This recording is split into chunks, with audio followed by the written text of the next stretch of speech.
Muhammad Ferrari dari jarak jauh sebuah luar biasa tadi.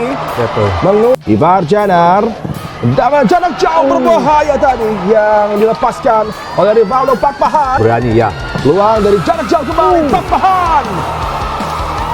Nyarang membuat peluang-peluang melalui Kruin. Sangat berbahaya dan langsung menjadi malapetaka.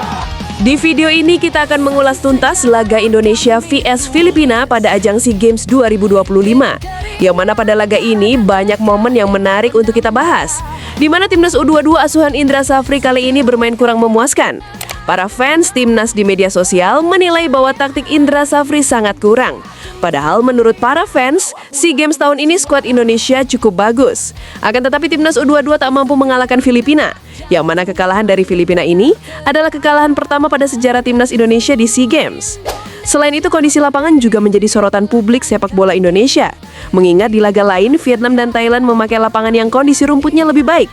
Dan sedangkan Indonesia vs Filipina tadi kondisi rumputnya bergelombang dan mempengaruhi permainan kedua belah pihak. Di babak pertama, timnas Indonesia sejatinya memiliki beberapa peluang melalui tendangan keras dari luar kotak penalti, akan tetapi sayang semua tendangan tersebut masih belum bisa membobol gawang Filipina. Di akhir babak pertama, bahkan timnas U22 harus kebobolan terlebih dahulu. Menariknya, timnas Indonesia kebobolan dari senjata yang biasa timnas Indonesia gunakan, yaitu lemparan ke dalam. Pemain Filipina juga memakai teknik lemparan ke dalam, yang alhasil berhasil membobol gawang timnas Indonesia. Di momen tersebut terlihat para pemain Indonesia kurang fokus dan hanya melihat arah bola dan tidak melakukan duel udara. Alhasil, pemain Filipina memanfaatkan momentum tersebut dan membobol gawang timnas Indonesia. Di babak pertama sebetulnya banyak peluang emas yang terjadi. Salah satunya peluang yang didapat Rahmat Arjuna. Sayang pada jarak hanya beberapa meter saja dan berdiri dengan bebas, Rahmat Arjuna gagal mengeksekusinya dengan baik. Bahkan tendangannya jauh melambung tinggi dari Mister Gawan. Rahmat Arjuna, ruang tercipta bagi Arjuna. Space tercipta, tapi tendangan Arjuna masih melambung. Tapi sayang tidak akurat, Coach. Ya, betul sekali. Pemain timnas Indonesia yang cukup menonjol pada laga ini adalah Rafael Strijk dan Ivar Jenner. Kerjasama antara Rafael Strijk dan Donitri di sisi kiri juga cukup beberapa kali mengancam pertahanan Filipina. Dan di babak kedua, timnas Indonesia sejatinya terus menggempur Filipina. Akan tetapi kembali lagi terlihat pemain seringkali cukup telat untuk memberi support satu sama lain. Rafael Strijk pada laga ini benar-benar menyala. Ya, walaupun ada beberapa momen dirinya gagal memanfaatkan peluang emas. Akan tetapi hari ini Mimin rasa performa Rafael Strijk cukup bagus. Dengan kekalahan ini, skuad Indra Safri terancam gagal lolos fase grup. Yang mana jika itu terjadi, maka ini adalah hasil paling buruk yang Indonesia dapatkan dalam sejarah SEA Games. Oh iya Pak Faf, pada laga Indonesia versus Filipina tadi terpantau situasi stadion sangat sepi. Ini benar-benar jauh dari biasanya. Karena biasanya supporter timnas Indonesia selalu hadir dimanapun, apalagi ajang SEA Games yang biasanya cukup ramai. Akan tetapi entah kenapa kok sekarang jadi sepi ya teman-teman? Apakah ini efek karena semenjak dipecatnya Sintayong, timnas jadi jarang menang? Bisa jadi ya teman-teman. Gimana menurut kalian laga Indonesia versus Filipina SEA Games 2025 tadi?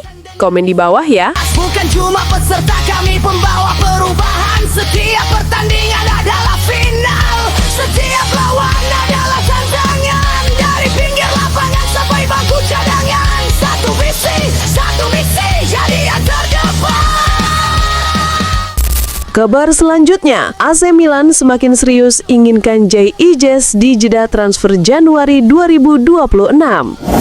Berita terbaru dari pusat rumor transfer Italia mengindikasikan AC Milan mulai mengerahkan upaya nyata untuk memperkuat lini pertahanan. Menurut sejumlah laporan media terpercaya, klub asal Milano itu telah melakukan kontak resmi dengan perwakilan atau agen dari Jay Ijes, bek tengah andalan Sassuolo.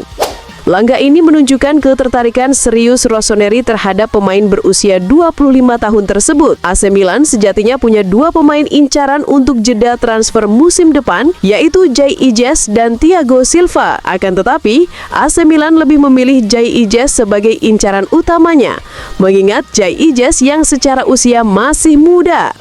Jai Ijes yang baru bergabung dengan Sassuolo musim panas lalu telah langsung menjadi pilar utama di jantung pertahanan Nero Verdi. Performanya yang solid, kuat dalam duel udara, dan kemampuan membangun serangan dari belakang menarik perhatian sejumlah klub besar.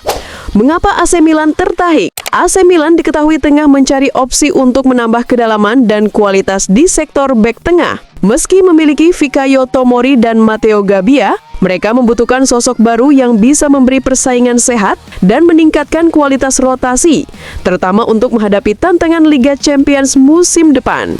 Profil Jai Ijes yang masih muda, memiliki fisik yang cocok dengan persaingan di Serie A, serta harganya yang diperkirakan masih terjangkau, menjadikannya target yang realistis. Status perundingan. Saat ini kontak yang dilakukan masih dalam tahap awal. Dialog difokuskan untuk mengetahui minat pemain, kondisi kontrak, Jai Ijes terikat dengan Sassuolo hingga 2028, serta gambaran nilai transfer yang diminta oleh klub Sassuolo diperkirakan mencapai 300 miliar rupiah. Akan tetapi sampai saat ini belum ada kesepakatan atau penawaran resmi yang diajukan. Respon dari pihak terkait. Baik AC Milan, Sassuolo maupun perwakilan Jai Ijes belum mengeluarkan pernyataan resmi mengenai rumor ini. Situasi ini masih akan berkembang, terutama dengan dibukanya jendela transfer musim panas mendatang.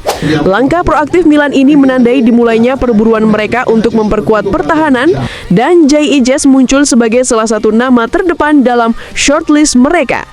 Perkembangan lebih lanjut akan sangat bergantung pada negosiasi dengan Sassuolo yang dikenal sebagai klub yang tangguh dalam berunding. Ya, jika Jai Ijes Januari nanti bergabung dengan AC Milan, maka Bang Jai akan main di Liga Champions. Gimana menurut kalian? Komen di bawah ya. Kabar selanjutnya, Shin Taeyong diminati Malaysia.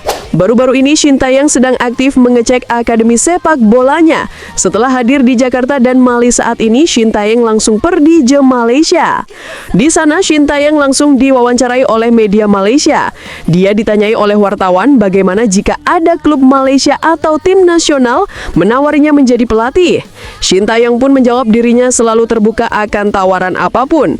Akan tetapi saat ini dirinya masih ingin beristirahat dan mungkin dalam waktu dekat ini dirinya akan mulai memikirkan menjadi pelatih sebuah klub ataupun tim nasional.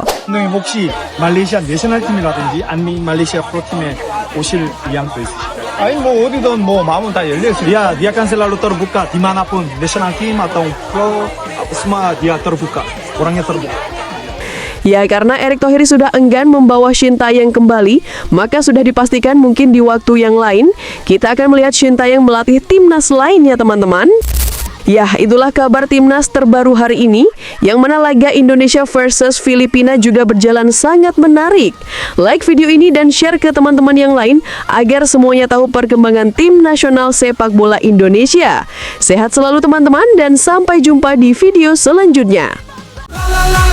Terima kasih sudah menonton.